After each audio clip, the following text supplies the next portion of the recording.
ઉનાળો શરૂ થાય એટલે સ્ટોર કરવાની બધી વાનગીઓ અને બધા મસાલા ભરવામાં આવે છે.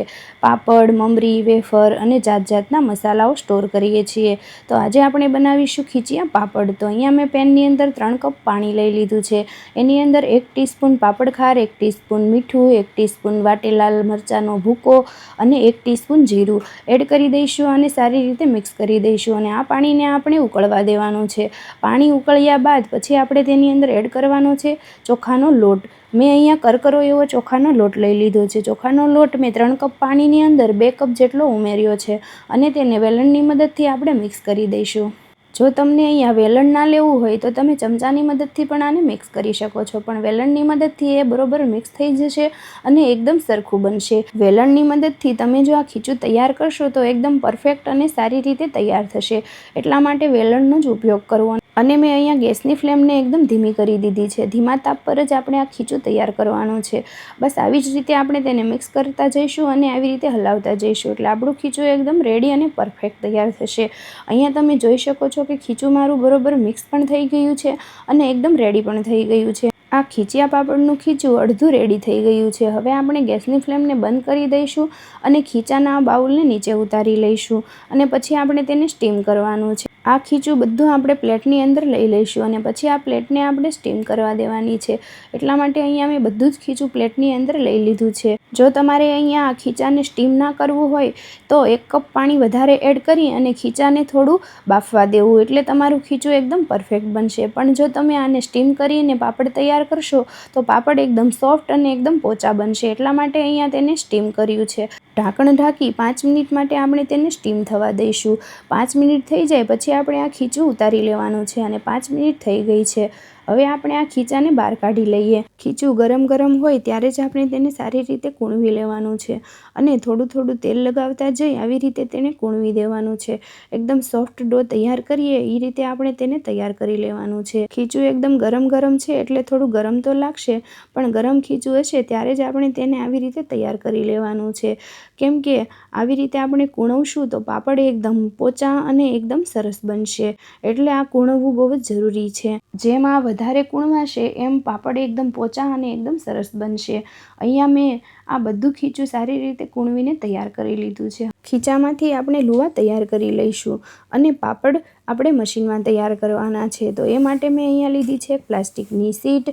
એની ઉપર આપણે થોડું ઓઇલ લગાવી દઈશું અને પછી આપણે આ પાપડનો લુવો મૂકી દઈશું અને પછી એની ઉપર પાછી એક પ્લાસ્ટિકની શીટ મૂકી દઈશું અને પછી આપણે આવી રીતે મશીનને એકદમ દબાવી અને પાપડને તૈયાર કરી લેવાના છે. અને તમે અહીંયા જોઈ શકો છો કે એકદમ પરફેક્ટલી અને એકદમ સારી રીતે મારા આ પાપડ રેડી પણ થઈ ગયા છે. અને હવે આ પાપડ થોડા જાડા લાગે તો હાથની મદદથી તમે આવી રીતે તેને પતલા પણ કરી શકો છો. મને થોડો જાડો લાગતો હતો એટલા માટે મેં બધા જ પાપડ આવી રીતે હાથની મદદથી થોડા થોડા પતલા કરી દીધા છે. હવે આપણે તેને એક પ્લાસ્ટિકની શીટ ઉપર બધા પાપડ ગોઠવી દઈશું અને આને આપણે 1 દિવસ માટે સુકાવા દેવાના છે. બધા જ પાપડ મેં મશીનની અંદર બનાવીને તૈયાર કરી લીધા છે અને મારા બધા જ પાપડ મેં અહીંયા તડકામાં સૂકવી દીધા છે. તડકો જો સારો હશે તો તમારા પાપડ 1 દિવસમાં સારી રીતે સુકાઈ જશે. બપોરના 4 વાગ્યા ત્યાં બધા જ પાપડ મારા મશીનમાં બનાવીને રેડી થઈ ગયા હતા અને રાતના 6 વાગ્યા ત્યારે થોડો થોડો તડકો હતો અને તમે અહીંયા જોઈ શકો છો કે પાપડ અડધા સુકાઈ ગયા છે અને મેં બધા પાપડને પલટાવી લીધા હતા અને બીજે દિવસે મારા બધા જ પાપડ તડકામાં સૂકવી દીધા એટલે બધા જ પાપડ બીજા દિવસના 6 વાગ્યા ત્યાં સારી રીતે સુકાઈને એકદમ ડ્રાય થઈ ગયા હતા. કેમ કે આ બધા પાપડને સ્ટોર કરવાના છે એટલા માટે તેને સારી રીતે સૂકવવા દેવા. જેમ તડકાની અંદર સારી રીતે સુકાશે એમ આ પાપડ ખરાબ પણ નહીં થાય. એટલા માટે 2 દિવસ માટે તેને સૂકવવા દેવા. અને અહીંયા તમે જોઈ શકો છો કે બધા જ પાપડ સારી રીતે ડ્રાય પણ થઈ ગયા છે અને એકદમ સુકાઈ પણ ગયા છે. પાપડ તો એકદમ રેડી થઈ ગયા છે. જો તમારે આને સ્ટોર કરવા હોય તો 1 વર્ષ માટે તમે આને સ્ટોર પણ કરી શકો છો. એરટાઈટ ડબ્બાની અંદર પેક કરી અને તમે આને આખું વર્ષ ખાઈ પણ શકો છો. પાપડ તો એકદમ રેડી થઈ ગયા છે. હવે આપણે તેને તળીને પણ જોઈ લઈએ કે પાપડ આપણા કેટલા મોટા થાય છે અને કેવા બને છે. તળાયા પછી પાપડ એકદમ મોટા પણ બની ગયા અને એકદમ સરસ પણ થઈ ગયા છે. તો અહીંયા પાપડ તો એકદમ પરફેક્ટ બની ગયા છે. અને પાપડ તમે જ્યારે પણ ફ્રાય કરો ત્યારે ગેસની ફ્લેમને એકદમ ફાસ્ટ જ રાખવી. તેલ જો તમારું સારું એવું ગરમ હશે તો જ પાપડ તમારા એકદમ મોટા થશે અને એકદમ સારા તળાશે અને એકદમ પોચા અને એકદમ ક્રિસ્પી પણ બનશે. જો તેલ બહુ સરખું ગરમ નહીં હોય તો પાપડ તમારો કાચો થશે અને મોટો પણ નહીં બને. એટલા માટે ગેસની ફ્લેમને એકદમ ફાસ્ટ રાખવી અને ફાસ્ટ ફ્લેમ પર જ બધા પાપડને ફ્રાય કરવા.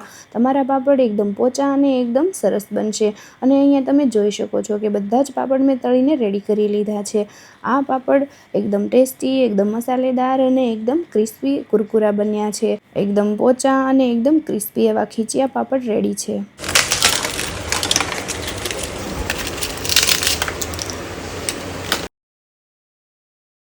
જો આજની આ ખીચિયા પાપડની રેસીપી તમને ગમી હોય તો પ્લીઝ લાઇક, શેર અને સબસ્ક્રાઈબ કરજો.